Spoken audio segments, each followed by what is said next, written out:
네, 안녕하십니까. 아산정책연구원의 외교 안보 이야기 최강 차도현입니다. 참 오랜만이죠? 네네. 그동안 별 이제 이상한 얘기들도 많긴 했습니다. 뭐 김정은이 어떻다 이런 얘기 했는데 참 한심한 일이 벌어졌죠. 어찌 보면은.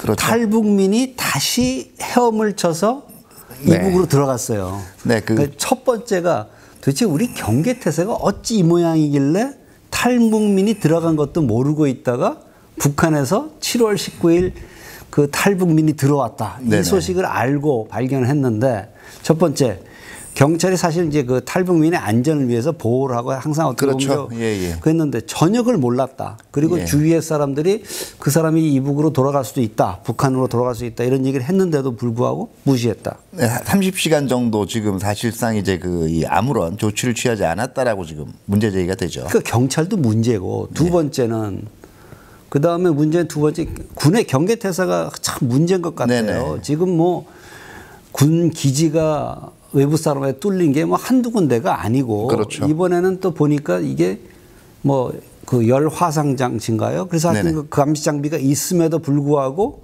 하여튼 그 수로를 통해서 빠져나가서 네네. 북한으로 헤엄쳐 들어갔다. 네네. 참 경악을 금치 못할 노릇이고 네네. 그렇다면 과연 우리의 경계태세가 어때 갖고 뭐 항상 뚫려 있다. 그래서 뭐 북한에서 뭐 간첩을 무제한 간첩을 내려보내려면 내려보낼 수도 있고 얼마든지 활동을 하고 다시 또 돌아갈 수 있다.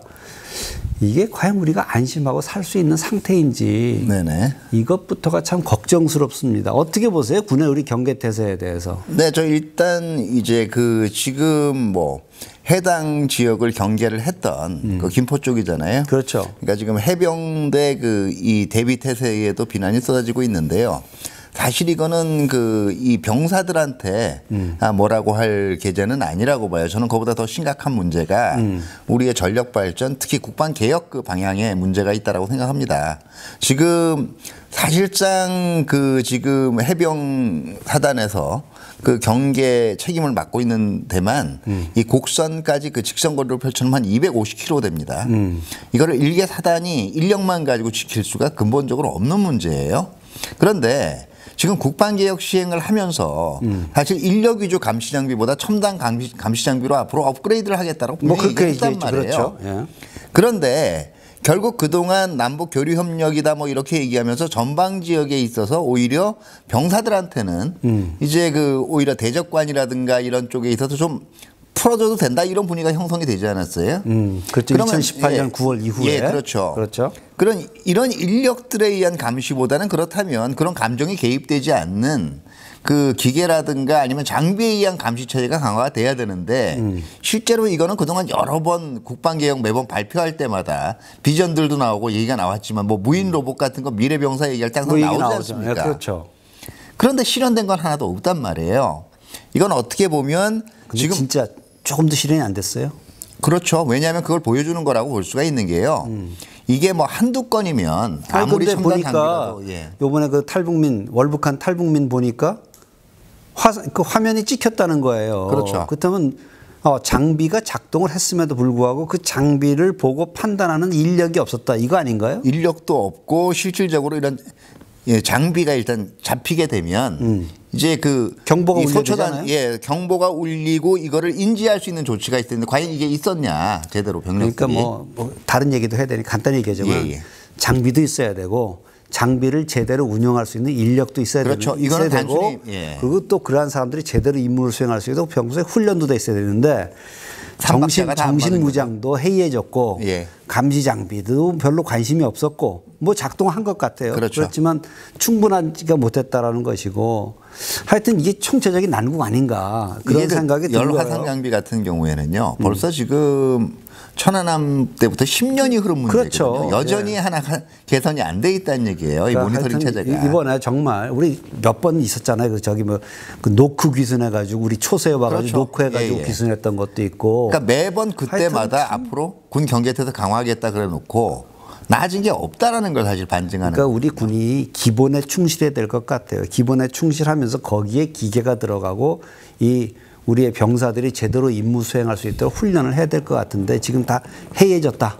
이번 기회에 추스르길 바라는데 뭐 과연 될까? 하여튼 그 얘기는 나중에 또 한번 그렇게 짚어보도록 기대를 해봐야죠. 해봐야죠.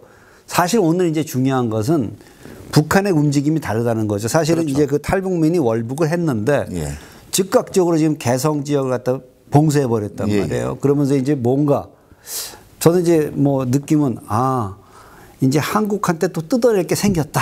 네. 그리고 뭐 지원을 받더라도 명분이 된다. 예, 그렇죠. 청정, 코로나 청정이었던 북한 지역에 오염된 남한 거죠? 지역에서 온 사람 때문에 오염됐으니 거기에 대해서 남한은 책임을 져라. 예. 이렇게 얘기할 가능성이 높고 또 이인영 통일부 장관 같은 경우는 그 청문회에서 대담한 남북 관계, 대담한 조치를 하겠다. 네네. 저는 하여튼 책임 소재를 여하하고 뭔가 할 것 같다는 생각이 들어요. 그래서 오늘은 그 문제를 중심으로 좀 얘기를 해보도록 할 텐데 차재현 박사님 어떻게 생각하세요? 일단 북한의 속내부터 먼저 얘기해 보죠. 이 조선중앙통신에서 이 긴급 확대 정치국 회의를 열었다라고 이제 보도를 했죠. 이때 나온 것이 이제 이 비법 이 귀향자가 발생을 했다. 그렇지. 비법이라면 이제 불법이죠. 불법 귀향자가 발생을 했고 그 다음에 이제 이 표현이 두 개가 나와요. 탈북자에 대한 표현이. 비법 귀향자도 있고 그 다음에 최초의 탈북 행위를 이걸 월남 도주자라고 얘기를 했죠. 이 월남 도주자가 이 비법 귀향을 하는 과정에서 여러 가지 검사를 해봤더니 신종 비루스로 의심되는 그러니까 여기서 비루스라 얘기하면 바이러스. 코로나19죠. 코로나19죠. 지금 그래서 이제 격리하고 이제 의학적 감시 대상이죠. 여기 격리입니다. 조치를 취한 다음에 이제 국가 비상 방역 체계를 그 최대 비상 체제로 전환을 한다. 그렇지. 북한 입장에서는 가장 높은 수준의 경보를 울린 거거든요. 지금 말씀하신 대로입니다. 지금 북한의 경우에도 그동안 여러 번 코로나가 지금 확산되고 있다라는 설은 나왔지만 북한이 이걸 인정한 적은 없거든요. 근데 위치를 보면요. 그동안 얘기해온 의심 지역이 계속 내려와요. 북중 접경 지역에서. 이제 평안도 북도라든가 아니면 함경도 강원도 지역에서 이 개성 얘기를 한 거는 이제는 아마 평양 인근에도 이제는 광범위하게 그럴 수 있죠. 지금 확산이 이루어지고 있는데 이거를 지금 와서 시인을 하게 되면 그동안 인민들한테 거짓말한 게 된단 말이에요. 그러면 자연스럽게 어떤 계기를 만들어야 되는데 이거를 또 북중 접경 지역을 통해서 감염이 됐다라고 얘기하면 지금 중국한테 미국이 계속 지금 얘기하고 있는 것이 결국은 우한 바이러스라는 거 아닙니까? 그렇죠. 그러면 결국 자기네들의 가장 든든한 뒷배라고 할 수 있는 중국을 알게 모르게 공격하는 게 되는 거죠.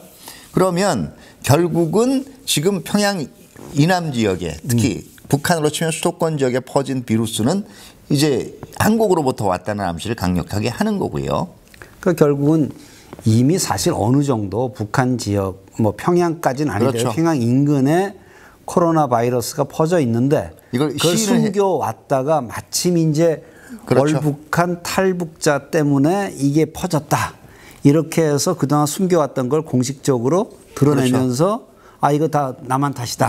이렇게 얘기할 수 있다는 거잖아요. 그렇죠. 이게 근데 한 가지 이제 확실히 얘기할 거는 탈북민이 다시 월북하기 전에 우리 뭐 검사를 했더니 음성 검사가 나왔다 그랬잖아요. 2번인가 했다는 거 나왔어요. 그러니까 사실상 이 탈북민에 의해서 그러니까 월북한 탈북민에 의해서 개성공단 지역으로 코로나 바이러스가 들어갔다라는 건 말이 안 되죠. 그러나 여하간 자기네들은 그걸 굉장히 지금 교묘하게 이용을 하고 있는데 그러니까 두 가지인 것 같아요. 하나, 북한 내부에서의 그동안 김정은 위원장이라든가 그 지도부가 취해왔던 코로나 바이러스에 대한 정책이 맞았다. 그런데 남한에 의해서 이것이 문제가 발생했다. 라는 것이고 그러니까 두 번째, 남한의 책임이니까 배상해라. 보상해라. 이게 다음 스텝이 아닌가 생각 들어요. 이게 당장 제가 보기에는 뭐 그럼 오히려 기회가 되지 않느냐 얘기를 할 수도 있는데요. 북한 입장에서는 당장 이걸 가지고 비상 방역을 위해서 남북한 간에 우리가 제안한 보건의료 협력을 한다라고는 안 할 겁니다. 이건 아마 11월 달에 미국 대선이 끝난 이후에 그때 상황을 봐서 이제 이 받을 수가 있는데 지금 먼저 만약에 북한이 할 수 있는 조치는요. 이제는 한국이 퍼뜨려 놨기 때문에 WHO 같은 국제 기구로부터 지원을 요청하고 받아도 별로 불끄러울 게 없는 거예요. 자기는 논리로는. 왜? 우리 잘못은 아무것도 없는데 결국 한국으로부터 비법 기준자가 넘어와서 됐다. 이 논리가 조금 덜 먹힌다고 생각하면요. 이제 대북 전단에 묻어왔다라는 핑계도 될 거예요. 앞으로는. 이제 그렇게 되겠죠. 예, 그럴 가능성도 있고요.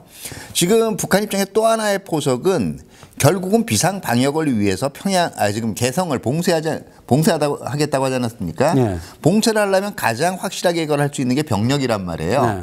그러면 그게 예, 병력을 다시 재투입한다. 개성에 병력을 배치해도 이제는 도발적인 행위가 아니고 아니다. 방역을 위해서라고 할 수가 있고요. 세 번째 지금 정치국 회의에서 얘기가 된 것이 이 월남 도주자가 발생한 지역에 대해서 책임을 묻겠다라고 얘기했어요. 그렇지. 그러니까 최초의 이 탈북한 행위부터 이제는 엄히 책임을 묻겠다라는 게 탈북을 방지하는 것도 있지만은요.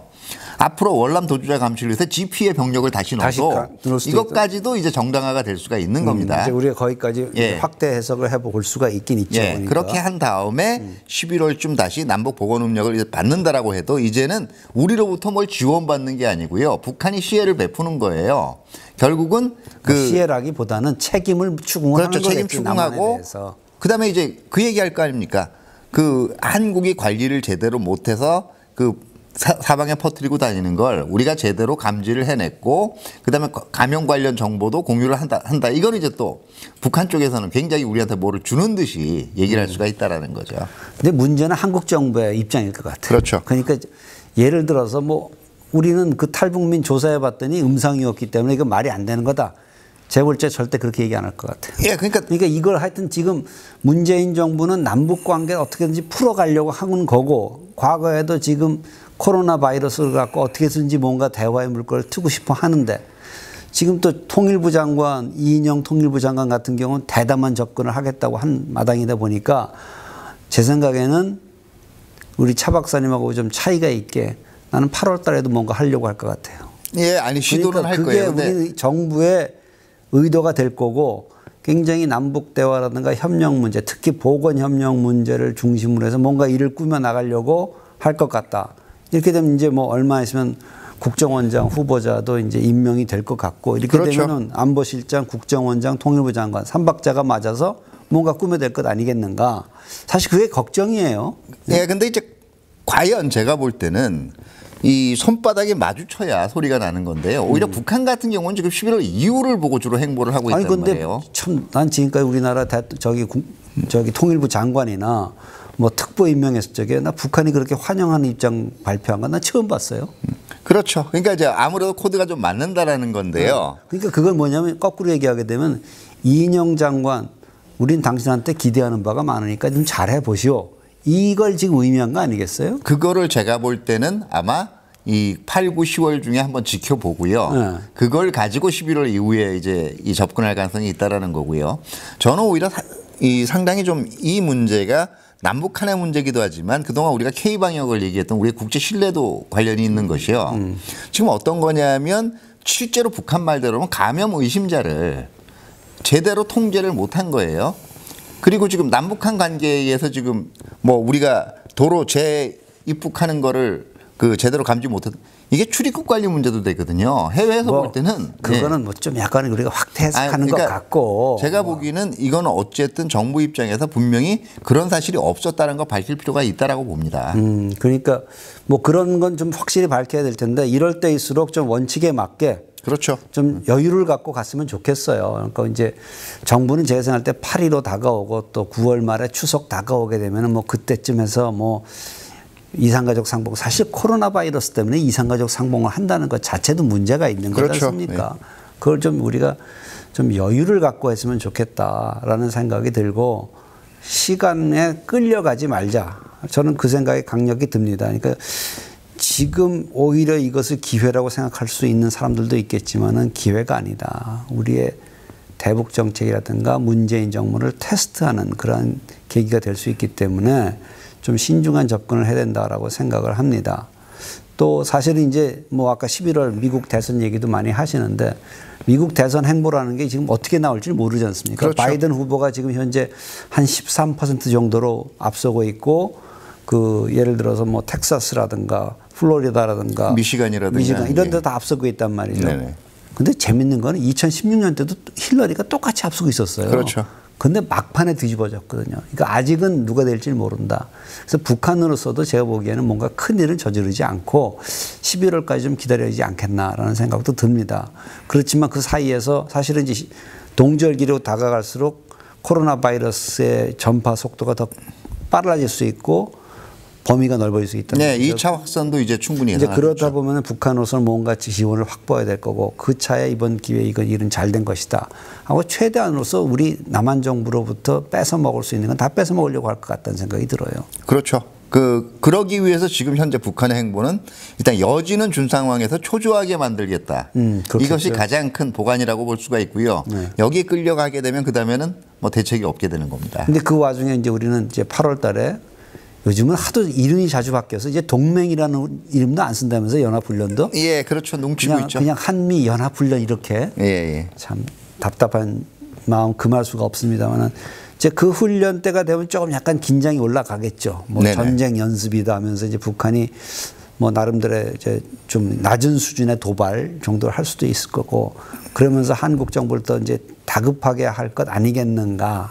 그러면 8월 말 9월 초 되면 한국 정부는 뭔가 하고 싶어서 안달이 날 거고 북한은 그때를 노리고 있는 건 아닌가라는 생각이 들어요. 네, 그때도 먼저 뭘 제의하기보다는 아마 이쪽에서 지금 또 제의가 나올 수 있도록 또 한번 여지를 주는 어떤 행보를 보일 것 같아요.